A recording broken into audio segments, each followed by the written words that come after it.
Peor. Hola Ale, ¿cómo estás? Muy bien, muy bien. Bueno, ¿con qué viene hoy? Bueno, vengo con un tema que en algún momento fue tratado aquí en esta mesa. Vengo con el tema de la Defensoría porque ustedes saben que se están por terminar los plazos para nombrar al defensor ya dentro de la legislatura, que es en dos comisiones, una de senadores y otra de diputados.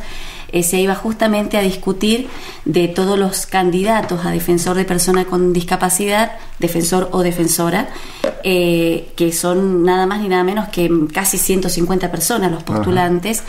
Y se analizaron sus currículum. Bueno, en función de eso se va a postular a los 5 que van a quedar de esos casi 150, y de allí tendrá que salir el defensor o defensora y su adjunto. Y bueno, como estamos previos justamente a esta posible elección, me parecía muy pertinente poder analizar con ustedes un poquito más en profundidad la ley que da lugar a este defensor o defensora, que es una ley inédita en el país. Mendoza está abriendo camino en este sentido, al tener, porque sí existe el defensor del pueblo, ¿sí? Pero no el defensor de la persona con discapacidad, que es una figura nueva, y que por lo tanto esta ley, que es la 8345, que fue propuesta hace ya muchos años, yo la vi nacer prácticamente con el señor Carlos Bianchinelli, que es del PJ, el diputado Bianchinelli. Él hace por lo menos del 2004-2005 empezó a esbozarla. Yo en aquel momento pude leer ese primer esbozo que él tenía, y en el 2011 fue que vimos la luz de esta ley. Luego fue modificada el año pasado y tenemos entonces la modificatoria, que es la 8510.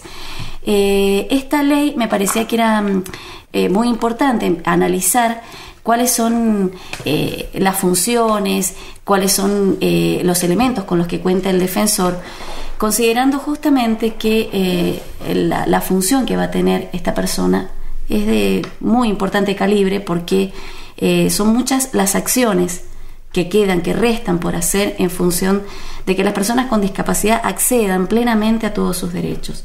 Y en este sentido creo que hay sectores dentro de la población con discapacidad que están en mayor grado de vulnerabilidad. De hecho, he estado hablando ahora, hace muy poquito, con familiares que han internado a sus hijos. Ustedes saben que hay situaciones muy extremas en las que las familias no pueden contener o sostener a la persona con discapacidad, generalmente intelectual, dentro del seno familiar, por diversas razones que ni las voy a juzgar ni tengo yo por qué decir algo al respecto. Y bueno, estas personas terminan siendo internadas en estos hogares albergues que le dan la contención que casi como un hogar, digamos. La verdad es que de estos hogares hay uno solo en la provincia, que es del Estado, que es el Instituto Jorba de Funes, del cual ya hemos hablado también en esta mesa, y el resto son instituciones privadas. Son instituciones privadas, en algunos casos hay sociedades anónimas, o sea, es netamente un negocio, es una empresa, y en otros casos están vinculadas con organizaciones vinculadas a lo religioso, que tiene que ver con la vieja mirada de la discapacidad, donde las damas de la caridad, de la beneficencia, vertical, una cuestión vertical, claro, hacían, bueno, eran quienes contenían a las personas con discapacidad. Estamos hablando desde siempre, ¿no? Que han participado en estas acciones. Entonces tenemos ahí un mapa bastante complejo si pensamos en una actitud histórica que tiene que ver con la falta de control a estos lugares y una mirada hacia la discapacidad, donde siempre la persona con discapacidad estaba en estado de minoridad, en estado de inferioridad, porque siempre era aquel que no podía, aquel que siempre depende de mí y al que yo le tengo que decir lo que debe hacer, cuándo y cómo. Y si te pensamos en un Estado que hasta este momento sus controles han sido muy deficientes, bueno, suceden cosas como las que se han denunciado y hemos escuchado muy recientemente. Alejandra, a lo mejor cuando se planteaste inicialmente el tema del defensor, lo dijiste, pero no recuerdo, según tu opinión, a lo mejor lo dice la ley, pero en todo caso, si lo dice la ley, contanos, y si no, ¿cuál es tu opinión? ¿Qué perfil debería tener o debe tener el defensor? Bueno, el perfil que han señalado, que están a partir del cual han evaluado todas las carpetas de las personas que se presentaron como candidatos, tiene 3 aspectos.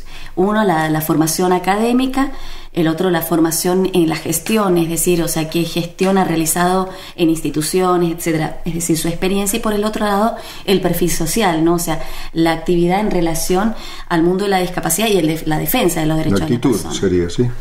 Exacto. Sí, aptitud, pero perdóname. Sí, está bien. Actitud, sí, y disculpame que me meta en tu columna, pero además también una de las cosas que se tiene en cuenta es el aval social que tiene. Es decir, una persona puede ser muy estudiada, tener la mejor actitud del mundo y todo, pero no es lo mismo una persona a la que, por ejemplo, una institución que nuclea a personas con discapacidad lo avala y dice, sí, este señor, esta señora estuvo trabajando con nosotros 10 años y luchó porque nosotros lográramos estos derechos o que tuviéramos determinado nivel de dignidad. Eso también se tiene en cuenta y tiene un puntaje. No es solo lo académico, sino también el rol activo que ha desempeñado la persona, evidentemente y realmente, con grupos de personas discapacitadas. Y de hecho tiene, digamos, dentro de la valoración, en el puntaje, tiene más peso eso que la formación académica, por supuesto, pero no es lo que, digamos, lo que va a definir, lo que va a decidir. ¿Quién va a definir y decidir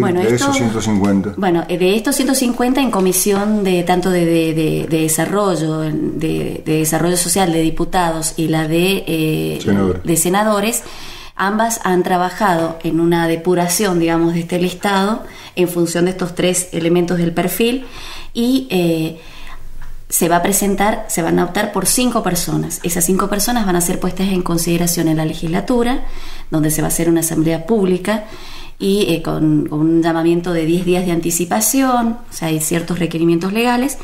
Y de esas 5 personas se va a optar por un titular, digamos, que va a ser el defensor y su adjunto. En relación a esto, o sea, ustedes saben que yo vengo trabajando en padres autoconvocados, además de hacer mi tarea, digamos, en este pequeño lugar del campo de lo periodístico.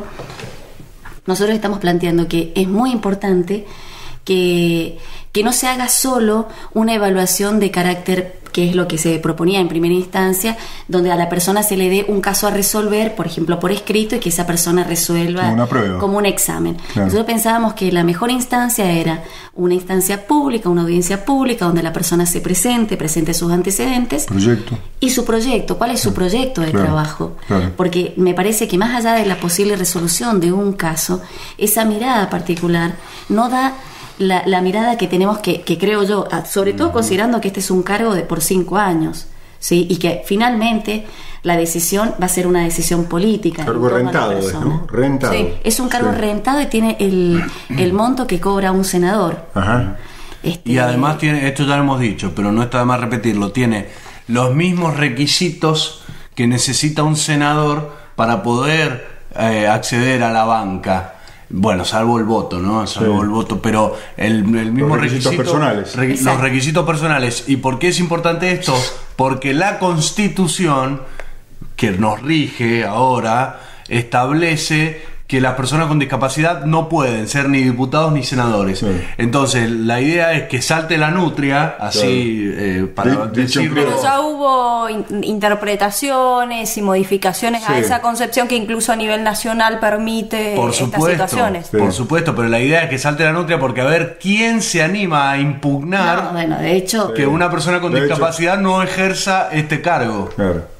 Bueno, pero aún así, fíjate vos que es muy interesante lo que vos estás planteando, porque fíjate vos que hasta desde el punto de vista constitucional les estaba vedado siquiera la participación política de las personas con discapacidad, ¿no? Entonces, creo yo que esto tiene que ver con una mirada integral, una mirada histórica, vuelvo a decir, una mirada en la que a la persona con discapacidad siempre se la mira en situación de minoridad.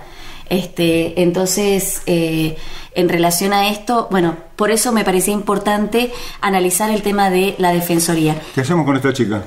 Vamos a una tanda y cerramos después de la tanda la columna. Le convidamos un mate como para que no se dé cuenta. Sí, otro para que me quede. Sí. Dale. Ya llegó, terminó el mate, ¿no? Así es. Bueno, estamos con la ley, me olvidé el número.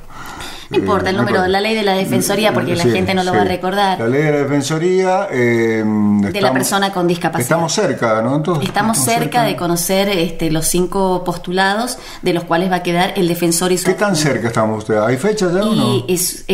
O sea, los plazos hacen que ya entre esta semana y la próxima tenga que definirse. Por eso me parecía pertinente traer a colación un poquito el análisis de la ley, porque dentro de las atribuciones que va a tener el defensor, y acá quiero hacer un pequeño paréntesis porque muchas veces hay confusiones para quienes no están en este mundo plenamente. Hay distintas organizaciones, está la Dirección de Discapacidad, está el Consejo Provincial de Discapacidad y ahora va a estar la Defensoría, con funciones y atribuciones diferentes. La Dirección de Discapacidad es la que depende directamente del Poder Ejecutivo, en este caso del Ministerio de Desarrollo y Derechos Humanos, y es la que ejecuta, planifica y aplica las políticas públicas en relación a las personas con discapacidad. El Consejo Provincial, que la semana pasada nos estuvo acompañando justamente su presidente, Germán Ejarque, tiene una acción de carácter propositivo. Él va a asesorar, va a proponer políticas en relación a las personas con discapacidad.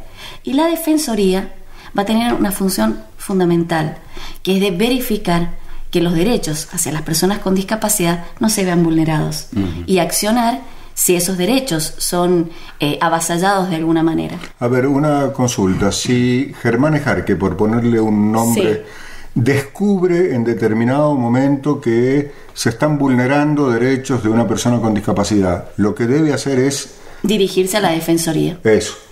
Puede haber 2 caminos, ¿sí? Puede dirigirse a la Defensoría o puede hacer la denuncia judicial directamente. Sí, pero darle parte siempre a la Defensoría. Claro, pero ¿sí? A ver, si se hace la denuncia a nivel judicial, pues ya no entra la Defensoría a accionar. No puede. No, porque ya está un organismo judicial es el que está actuando. Pero supongamos, por dar ejemplos concretos, bueno, a lo mejor es tan concreto que vos no sabés. Bueno, hagamos el intento. Una persona quiere entrar a un boliche bailable y no puede, no la dejan porque tiene una discapacidad. Entonces llaman a la Defensoría. Exacto. ¿Qué le hace la Defensoría a ese boliche? Bueno, ahí estamos y por eso me parecía interesante discutir este tema con ustedes. En cuanto a las atribuciones del defensor. Eso. Porque ahí está la clave. ¿Qué puede hacer este defensor? ¿Hasta dónde llega su poder de intervención? Recordemos que el defensor no es un juez, por lo tanto no va a dictar él una pena. Lo que va a hacer el defensor es investigar, recepcionar denuncias, investigar. Puede hacer investigaciones de oficio, es decir, enterarse de que en determinado lugar realizan actos discriminatorios sin que venga ninguna persona a denunciarlo. Una cosa parecida a las funciones que tiene el INADI. Exactamente. Y son no vinculantes esas acciones. Claro. O puede ir, por ejemplo, por seguir con este mismo ejemplo, puede ir a la zona de boliches una noche a ver si existe algún tipo de problema. Exactamente, puede hacer, pues estas son una de las tantas acciones que puede realizar y podríamos nombrar otras que son de carácter más grueso, ¿no? En esta comparación con el INADI, por ejemplo, sí puede elaborar informes, corroborar situaciones y sí como INADI, como institución, hacer una presentación judicial. Claro, pero el defensor podría, pero hacer una denuncia en la justicia. El defensor hace exactamente lo mismo. Puede como organismo no puede juzgar, pero puede iniciar una causa judicial. Exactamente. Bien. Eso es lo que hace, ¿por qué? Porque obviamente el defensor no es un juez. ¿Qué críticas tiene según tu óptica? Para mí hay varios elementos que yo creo que habría que hacerle. Esta ley ya tiene una modificación. Yo creo que habría que hacerle una segunda modificación porque todo aquello que no se especifica da lugar para justamente estos zigzagueos legales que muchas veces se utilizan. Entre las atribuciones que tiene el defensor es, se señala en términos, son muy genéricos, ¿no? Comprobar el respeto hacia las personas con discapacidad, solicitar documentación, realizar inspecciones, asesorar, etcétera, ¿no? Verificar que las certificaciones de las personas con discapacidad sean emitidas por organismo competente. Pero en el caso, por ejemplo, de realizar inspecciones, como vos decías, Santiago, ¿qué pasa si el defensor va a uno de estos hogares que yo les nombraba anteriormente, donde hace no más de un mes aproximadamente se hizo una denuncia bastante importante, que está corriendo esa denuncia por los caminos legales, donde varios padres que forman parte del grupo de padres autoconvocados denunciaban en la situación en la que estaban sus hijos, las situaciones en las que, por ejemplo, tomaron fotos donde se veían personas desnudas. ¿En el Jorba de Funes o no, en estas instituciones privadas, en San Martín. Donde, por ejemplo, se señalaba que se los medicaba a la tarde, a partir de las 6 de la tarde, para no darles la cena, ¿sí? Ahorrarse esa comida. Donde, por ejemplo, 2 de los chicos estuvieron internados en estado de desnutrición y deshidratación por abandono de persona. Bueno, ahí tenemos cosas bastante graves, y esto nos enteramos porque hay padres que están detrás. Y aquellas personas que no tienen familiares detrás, ¿quién verifica el estado en que esas personas viven y mueren? Y entonces bueno, ahí está el defensor, ¿sí? Ahí está la figura del defensor. Entonces, entre las atribuciones dice realizar inspecciones. Y nada más, allí termina la frase. El tema es que si la persona no cuenta con el auxilio de la fuerza de la ley, o sea, si no tiene poder de policía, Sí. si la institución no le permiten el paso, no va a poder entrar. Y no tiene poder de policía. No tiene poder de policía porque no se explicita en la ley. Entonces, si bien él podrá pedir auxilio a la policía podrá decirle, bueno, pero no es nuestra competencia, tendrá que remitirse a una fiscalía, etc. Sí, Es decir, no es derivarse. obligación de una institución permitirle al defensor entrar a esa institución. A ver, en la ley dice realizar inspecciones. Porque ¿sí? cuando la consulta es la siguiente, si no se complementa eso, que evidentemente está incompleto, si no se complementa con el otro párrafo que dice que puede actuar de oficio, que puede, digamos, si eso no lo habilita, es decir, no tiene poder de policía, pero le da la función de entrar Claro, o sea, a las instituciones. Dentro de las atribuciones él puede realizar inspecciones. El tema es si no se especifica con claridad el tema de que tiene poder de policía, por lo tanto puede auxiliarse con la fuerza pública, por eso yo creo que esto no puede no estar presente en la normativa de la ley. ¿Y se ha hablado ¿sí? con legisladores? ¿Hay posibilidades de modificarlo? Bueno, yo creo que,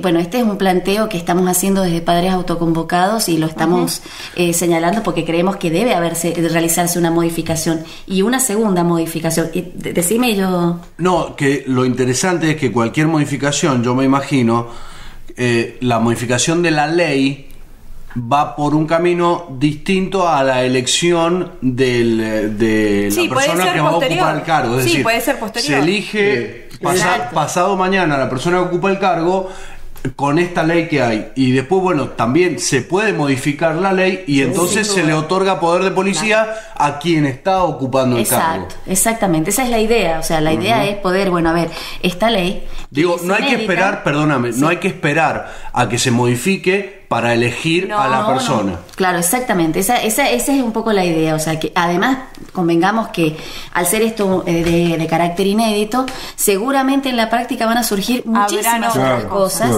que después la ley va a tener que contemplar, porque es la práctica el criterio de la verdad, ¿no? Sí. Entonces, y el otro elemento que me parece fundamental señalarlo es que el defensor va a pedirle al Poder Ejecutivo, le va a pedir el personal que va a ser personal de planta, es decir, no se va a contratar personas nuevas, sino dentro del personal de planta va a poder tomar personas para conformar su equipo.